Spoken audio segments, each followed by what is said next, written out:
Vetëm pak muaj pasi kishte varur këpucët në gozhd, ish mbrojtësi i njohur i Milanit, Kaka Berkalatse, ka arritur të realizojë një tjetër objektiv të madh personal. Ai u përfshi menjëherë në politikë në vendin e tij Gjergji, duke qenë një nga figurat kryesore të fushatës elektorale të partisë Ëndra Gjergjane, e drejtuar nga supermiliarderi Bidzina Ivanishvili. Madje vetëm kaq, por në zgjedhjet që u zhvilluan pak më parë, të fituara pikërisht nga partia Ëndra Gjergjane, Kalatse fitoi një mandat deputeti në parlamentin e këtij vendi.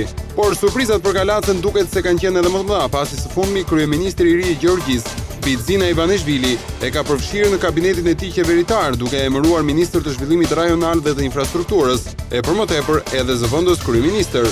Kryeministri i ri i vendit, miliarderi Ivanishvili, e ka justifikuar emërimin e Kaka Berkalatses në postin edhe të zëvendësit të tij, me kontaktet e shumta që Kalatse ka me vendet perëndimore.